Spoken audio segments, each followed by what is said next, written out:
Alrighty folks, UFC 266 is complete. Saturday night saw both champions retain their titles and a rematch 17 years in the making, one in which two legends of the sport went to war. Today we'll be taking a look at that fight in particular, the action from both men and at Lawler's path to victory. So sit back and let's break it down.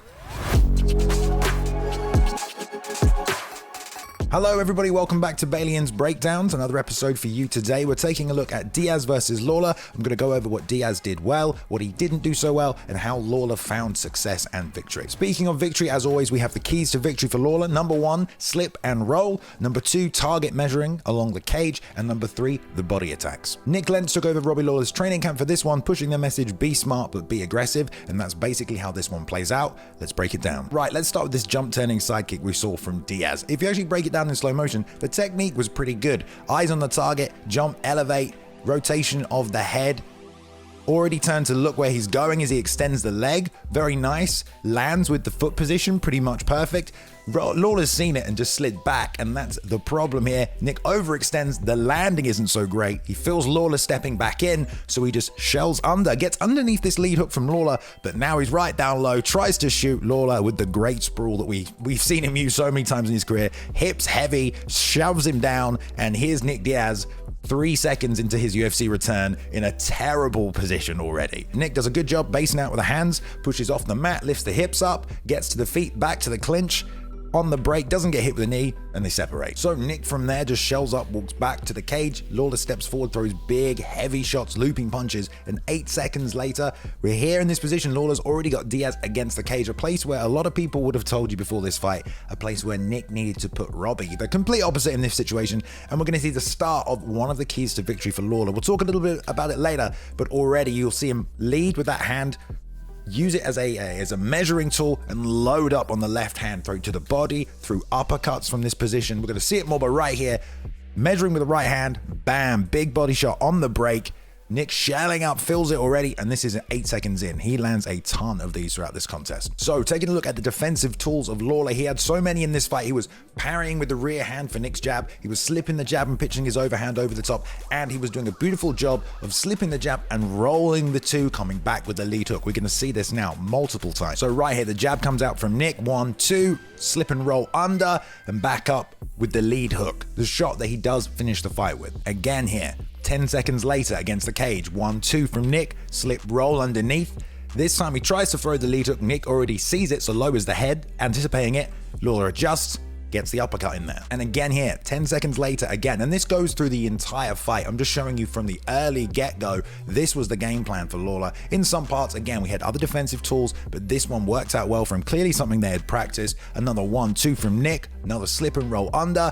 This time though, Nick adjusts nicely, pitches his own lead hook back, so starts to make reads. So there, another key to victory for Lawler in this one, the slip and roll. So one tendency of Lawler going into this contest that really was detrimental against RDA, against Colby, was his overactive head movement almost. You know, he got frozen by the volume from those two guys because he just did this cover roll. It's not the full roll under slip counter that he was looking for earlier, just this constant slip moving backwards as he waits for his opportunity. But let's take a look at one of those sequences. So Nick here with just an overwhelming volume goes jab, straight, that gets parry, goes back with another lead jab, steps in, doubles up on the lead hand there with another straight, almost like a Wing Chun straight punch there, pause again with the lead hand, and ends with a head kick. But at this moment, you know, Lawler's been waiting for the opportunity. The face on Lawler when you realize you just hit him with 6 punches and he was waiting for this one shot. And this was the difference in the contest really, because he connects hard on Nick, and all that work Nick just put in is for nothing now after that big shot from Lawler. So we've already talked about this key to victory a little bit here, but his measuring along the cage was really good in this fight. Nick really didn't have an answer in his game to break from these positions. He couldn't reclinch. He didn't try and dig his own underhooks and circle him to the cage. He really just shelled from these positions. Eventually we see him make some adjustments later that gets him off the cage, and I'll show those to you. But for a large majority of this fight, especially early, Lawler was able to just push him back and would use this lead hand to measure. And here he keeps wrist control for about 10 seconds on Diaz, holds that left wrist and just fires left hooks, uppercuts up the middle, just teased off on him. And it's not until he hits him with this big uppercut does he actually let go of the wrist himself, and that's how they get out of this position. And then they come out at the start of the second round, and Lawler just looks unstoppable. He looks like himself in ways he has not looked for years here. Again, steps in with the slip and roll, 1-2, gets underneath it, says, nah, go again, Nick. Nick tries again immediately afterwards, a couple seconds later, and Lawler just moves forward. Left hook to the body, right hook to the body, right hook to the head, left hook over the top, clinch, knee up the middle, breaks, more shots on the break, and it's only when he throws this elbow here